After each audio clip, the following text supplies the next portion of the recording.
દોસ્તો, શું તમે આશાપુરા માતાના ઇતિહાસ વિશે જાણો છો? અને શું તમે આશાપુરા માના દર્શનાર્થે ગયા છો?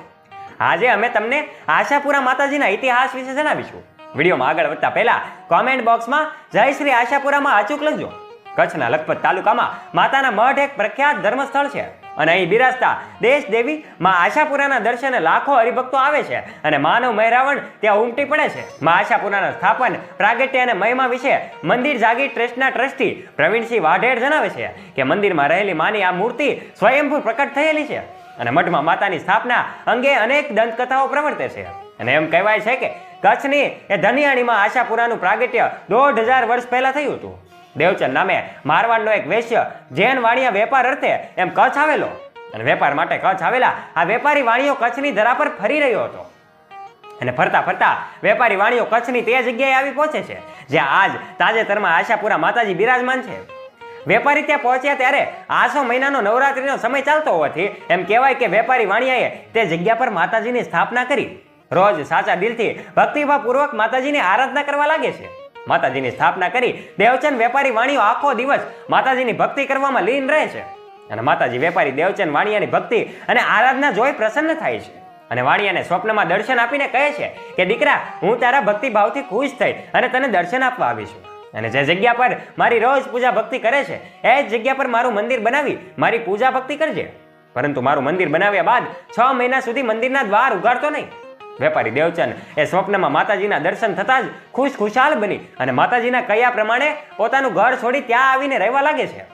વેપારી વાણીઓ માતાજીના કયા મુજબ મંદિર બનાવી પોતે મંદિરના દ્વાર પાસે એમ કહેવાય કે બેસીને મંદિરની રખેવાળી કરવા લાગે છે. મંદિરના દ્વાર બહાર રખેવાળી કરતા 5 મહિના જેટલો સમય પસાર થઈ જાય છે. પણ એક દિવસની વાત છે, બન્યું એવું કે વેપારી વાણી અને મંદિરના દ્વાર પાછળ ઝાંઝર અને ગીતનો અવાજ સંભળાય છે.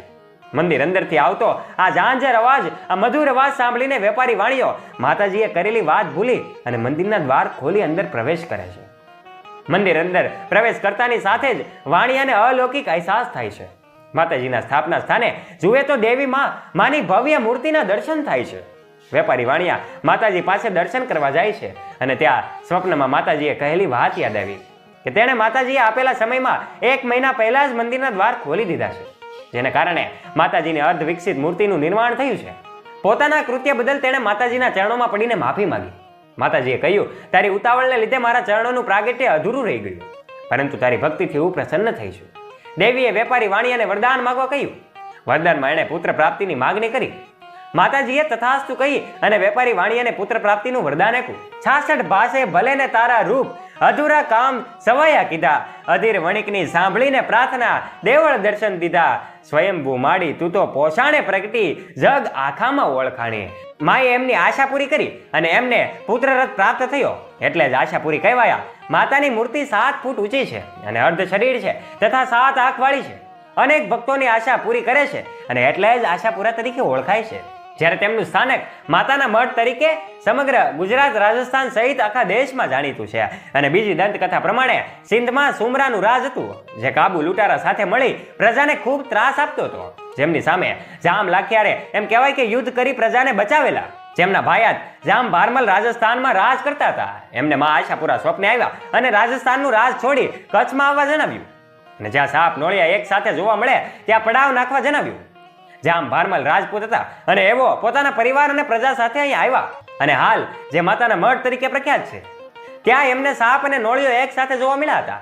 જામ ભારમલે એમ કહેવાય કે ત્યાં પડાવ નાખ્યો અને 3 દિવસ પછી માં આશાપુરી પ્રગટ થયા અને એમને ધૂળનો ધૂપ કરવા જણાવ્યું. બાદમાં માએ આશીર્વાદ આપ્યા કે હું તારી કુળદેવી તરીકે રક્ષા કરીશ અને ત્યારથી જ જાડેજા રાજપૂતોની આશાપુરા માતાજી કુળદેવી છે. 1819માં કચ્છમાં આવેલા ભૂકંપ દરમિયાન આ મંદિરને ભારે નુકસાન થયું હતું. ત્યારબાદ 5 વર્ષમાં એ સુંદરજી શિવજી અને વલ્લભજીએ આ મંદિરને ફરીથી બંધાવી દેવડાવ્યું હતું અને 2001માં આ ભૂકંપ આવ્યો ત્યારે ફરીથી આ મંદિરને નુકસાન થયું હતું, પરંતુ થોડાક સમયમાં આ મંદિરને ફરીથી બંધાવી દેવડાવ્યું હતું અને હાલ અહીં રાજ બાવા યોગેન્દ્રસિંહજી ગાદીપતિ તરીકે છે અને સવાર સાંજની આરતીથી માંડીને તમામ વહીવટ એના નેજા હેઠળ થાય છે. તેમજ પુરાણોમાં ઉલ્લેખ છે કે નારાયણ સરોવર કોટેશ્વર જતી વખતે ભગવાન રામ ખુદ અહીં રોકાયેલા અને અહીં 9 દિવસ સુધી માતાની પૂજા કરેલી. એક અન્ય કથા પણ પ્રવર્તે છે કે જેમાં સિંધના બાદશાહ ગુલામશાહ કલોરેએ આ મંદિર પર હુમલો કરેલો, પણ એવું બને છે કાપાલિક ભક્તોએ મંદિરનું રક્ષણ કર્યું હતું અને આ કાપાલિક ભક્તોનું નામ અપભ્રંશ થઈ અને આજે કાપડી તરીકે ઓળખાય છે. નવરાત્રી દરમિયાન સાતમ આઠમના પર્વે કચ્છમાં મહારાવ ચાચર કુંડમાં એમ કહેવાય કે સ્નાન કરીને ખુલ્લા પગે મંદિરમાં આવી માતાજીને પતરી ચડાવે છે. આ એક વિશિષ્ટ પૂજા છે. નવરાત્રીના 9 દિવસ અહીંયા ગ્રામજનો દ્વારા પ્રાચીન નવરાત્રી ઉત્સવ પણ ઉજવવામાં આવે છે, જેમાં માત્ર ઢોલના તાલે માતાજીના ગરબા ગવાય છે, જેમાં ગાયક વૃંદ પણ મઠના લોકો જ હોય છે. માતાએ વર્ષોથી અનેક ભક્તોની આશા પૂરી કરી છે અને કરી રહ્યા છે, એટલે જ વર્ષો વર્ષ માય ભક્તોની સંખ્યા વિસ્તરતી જાય છે. દોસ્તો, વિડીયો ગમ્યો હોય તો વિડીયોને લાઈક અને શેર કરજો અને મારા આવા જ નવા રસપ્રદ અને પ્રેરણાદાયક વિડીયો સાંભળવા માટે અત્યારે જ આ બેલ આઇકન દબાવીને સબસ્ક્રાઇબ કરજો ધ ડીએ મોટિવેશન નામની યુટ્યુબ ચેનલને. અને આવા જ નવા રસપ્રદ વિડીયોની નોટિફિકેશન મેળવવા માટે વિડીયોને લાઈક અને શેર અચૂક કરજો અને કોમેન્ટ બોક્સમાં જય આશાપુરામાં અચૂક લખજો. અને હા, વિડીયોને અંત સુધી જોવા બદલ તમારો ખૂબ ખૂબ આભાર.